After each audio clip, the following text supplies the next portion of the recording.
जय श्री राधे कृष्ण। आप सभी का आपके अपने YouTube चैनल पर बहुत बहुत स्वागत है। आइए आज आप सब सुनेंगे श्रावण मास महात्म्य कथा में 5वें अध्याय की कथा। अब तक आपने 1 से लेकर के 4 अध्याय कथा को श्रवण किया। अगर नहीं सुना हो तो हमारे चैनल पे श्रावण मास महात्म्य के नाम से प्लेलिस्ट बनाया गया है, आप वहां से जा करके पिछले अध्याय कथा को श्रवण कर सकते हैं। आज सुनेंगे 5वें अध्याय में श्रावण मास में किए जाने वाले विभिन्न व्रतानुष्ठान और रविवार व्रत वर्णन में सुकर्मा द्विज की कथा। इसी प्रकार से अगर आप सब आगे के अध्याय को सुनना चाहते हो तो हमारे चैनल पे बने रहें। हमारे चैनल पे अगर आप नए हैं तो चैनल को लाल बटन दबा करके सब्सक्राइब करें, साथ में बेल आइकन घंटी को दबाएं ताकि मेरे वीडियो का नोटिफिकेशन आपको समय से मिलता रहे। वीडियो को लाइक करें और कमेंट में ओम नमः शिवाय जरूर लिखें। तो आइए सुनते हैं श्रावण मास महात्म्य कथा में 5वें अध्याय की कथा। तो बोलिए प्रेम से भगवान भोलेनाथ की जय, माता पार्वती की जय, सर्वदेवी देवता की जय। ईश्वर बोले कि हे सनत कुमार, करोड़ पार्थिव लिंगों के महात्म्य तथा पुण्य का वर्णन नहीं किया जा सकता। जब मात्र एक लिंग का महात्म्य नहीं कहा जा सकता तो फिर करोड़ लिंगों की विषय में क्या कहना। मनुष्य को चाहिए कि करोड़ लिंग निर्माण असमर्थता में 1 लाख लिंग बनवाए या 1000 लिंग या 100 लिंग ही बनवाए। यहाँ तक कि एक लिंग बनाने से भी मेरी सन्निधि मिल जाती है। षडाक्षर मंत्र से 16 उपचारों के द्वारा भक्ति पूर्वक मन से भगवान शिव की पूजा करनी चाहिए। गृह यज्ञ के साथ उद्यापन करना चाहिए। इसके बाद होम करना चाहिए और ब्राह्मणों को भोजन कराना चाहिए। हे सनत कुमार, इस अनुष्ठान को करने वाले की अकाल मृत्यु नहीं होती। यह व्रत बांझपन को दूर करने वाला, सभी विपत्तियों का नाश करने वाला तथा सभी संपत्तियों की वृद्धि करने वाला है। मृत्यु के पश्चात वह मनुष्य कल्प पर्यंत मेरे समीप कैलाश वास करता है। जो मनुष्य श्रावण मास में पंचामृत से शिवजी का अभिषेक करता है वह सदा पंचामृत का पान करने वाला, गोधन से संपन्न, अत्यंत मधुर भाषण करने वाला तथा त्रिपुर के शत्रु भगवान शिव को प्रिय होता है। जो इस मास में अनुदान व्रत करने वाला तथा हविष्यान्न ग्रहण करने वाला होता है वह व्रीहि आदि सभी प्रकार के धान्यों का अक्षय निधि स्वरूप हो जाता है। पत्तल पर भोजन करने वाला श्रेष्ठ मनुष्य स्वर्ण पात्र में भोजन करने वाला तथा शाक को त्याग करने से शाक करता हो जाता है। श्रावण मास में केवल भूमि पर सोने वाला कैलाश में निवास प्राप्त करता है। इस मास में एक भी दिन प्रातः स्नान करने से मनुष्य को 1 वर्ष स्नान करने के फल का भागी कहा गया है। इस मास में जितेंद्रिय होने से इंद्रिय बल प्राप्त होता है।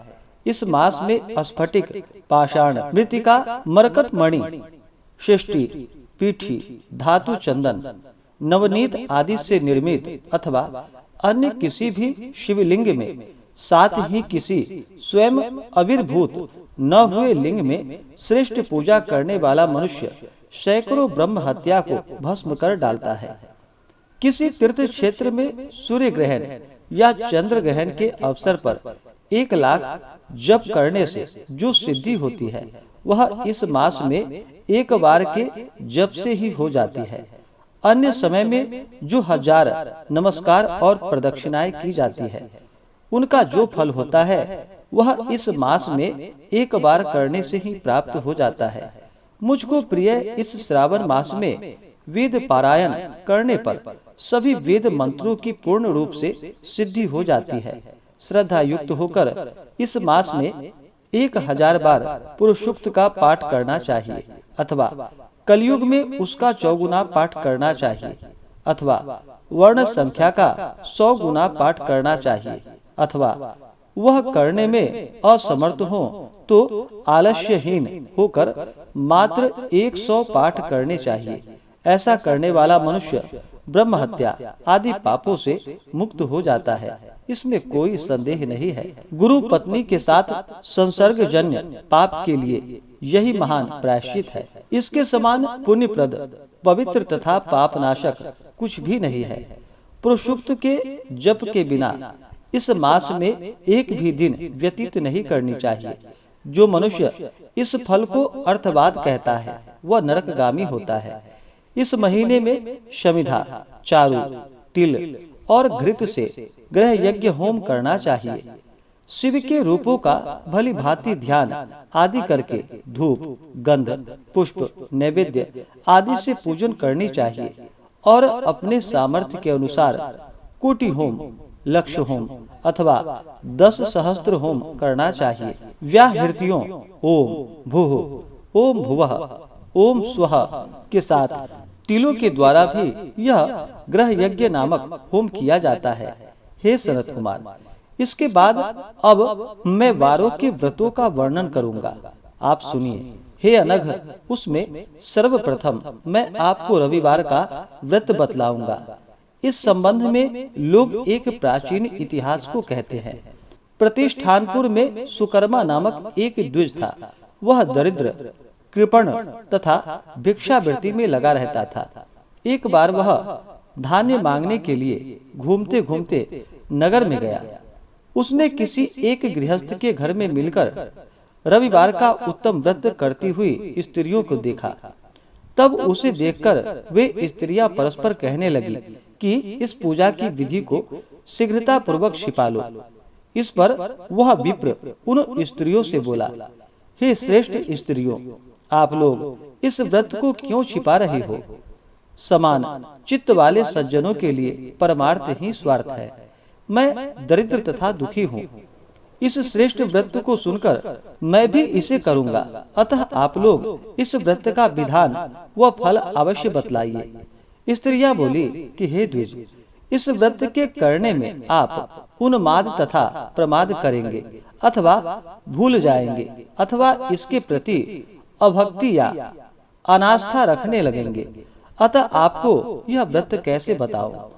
उनकी यह बात सुनकर उनमें से जो एक प्रौढ़ा स्त्री थी, वह उस ब्राह्मण से व्रत तथा व्रत की विधि बताने लगी।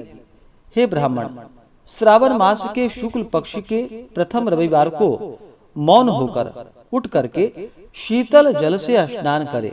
उसके बाद अपना नित्य कर्म संपन्न करके पान के एक शुभ दल पर रक्त चंदन से सूर्य के समान पूर्ण गोलाकार 12 परिधियों वाला सुंदर मंडल बनाए।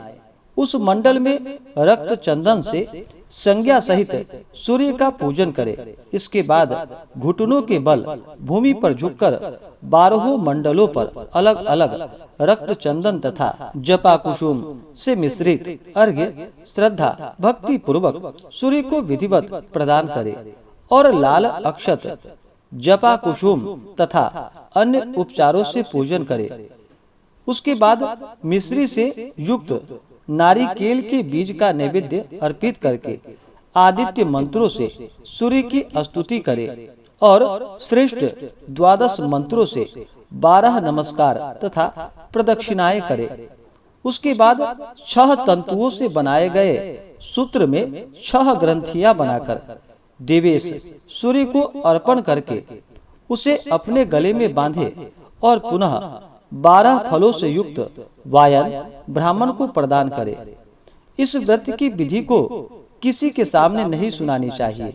हे विप्र, इस विधि से व्रत के किए जाने पर धनहीन व्यक्ति धन प्राप्त करता है, पुत्रहीन पुत्र प्राप्त करता है, कोढ़ी कोढ़ से मुक्त हो जाता है, बंधन में पड़ा व्यक्ति बंधनों से छूट जाता है, रोगी व्यक्ति रोग से मुक्त हो जाता है। हे विपेंद्र, अधिक कहने से क्या प्रयोजन? साधक जिस जिस अभिष्ट की कामना करता है वह इस व्रत के प्रभाव से उसे मिल जाता है। इस प्रकार श्रावण के 4 रविवारों और कभी कभी 5 रविवारों में से इस व्रत को करना चाहिए। इसके बाद व्रत की संपूर्णता के लिए उद्यापन करना चाहिए। हे विपेंद्र, आप भी इसी प्रकार से करें। इससे आपकी सभी कामनाओं की सिद्धि हो जाएगी। उसके बाद उन पतिव्रताओं को नमस्कार करके वह ब्राह्मण अपने घर आ गया। उसने जैसा सुना था उसी विधि से उस संपूर्ण व्रत को किया और अपनी दोनों पुत्रियों को भी वह विधि सुनाई। उस व्रत के सुनाने मात्र से शिवजी के दर्शन से तथा उनके पूजन के प्रभाव से कन्याएं देवांगनाओं के सदृश हो गई। उसी समय से उस ब्राह्मण के घर में लक्ष्मी ने प्रवेश किया और वह अनेक उपायों तथा निमित्तों से धनवान हो गया। किसी दिन उस नगर के राजा ने ब्राह्मण के घर से होकर राजमार्ग से जाते समय खिड़की में खड़ी उन दोनों सुंदर तथा अनुपमेय कन्याओं को देख लिया। तीनों लोकों में कमल, चंद्रमा आदि जो भी सुंदर वस्तुएं हैं, उन्हें वे दोनों कन्याएं अपने शरीर के अवयवों से तिरस्कृत कर रही थी। उन्हें देखकर राजा मोहित हो गया और क्षण भर के लिए वहीं खड़ा हो गया। ब्राह्मण को शीघ्र बुलाकर उन्होंने दोनों कन्याओं को मांग लिया। तब उस ब्राह्मण ने भी हर्षित होकर दोनों कन्याएं राजा को प्रदान कर दी। उस राजा को पति रूप में प्राप्त करके वे कन्याएं भी प्रसन्न हो गई। वे स्वयं इस व्रत को करने लगी और पुत्र पौत्र आदि से संपन्न हो गईं। हे मुने, महान ऐश्वर्य देने वाले इस व्रत को मैंने आपसे कह दिया है। विधि नंदन, जिस व्रत के श्रवण मात्र से मनुष्य सभी मनोरथों को प्राप्त कर लेता है, उसके अनुष्ठान करने के फल का वर्णन कैसे किया जा सकता है। इस प्रकार से श्री स्कंद पुराण के अंतर्गत ईश्वर शरत कुमार संवाद में श्रावण मास महात्म्य में प्रकीर्णक नाना व्रत रविवार व्रतादि कथन नामक 5वां अध्याय पूर्ण हुआ। तो बोलिए प्रेम से भगवान भोलेनाथ की जय, माता पार्वती की जय, सर्वदेवी देवता की जय। इसी प्रकार से अगर आप सब आगे के अध्याय को सुनना चाहते हो, हमारे चैनल पे अगर आप नए हैं तो चैनल को लाल बटन दबा करके सब्सक्राइब करें, साथ में बेल आइकन घंटी को दबाएं ताकि मेरे वीडियो का नोटिफिकेशन आपको समय से मिलता रहे। वीडियो को लाइक करें, शेयर करें। सुखी रहे और स्वस्थ रहे। जय श्री राधे कृष्ण। धन्यवाद।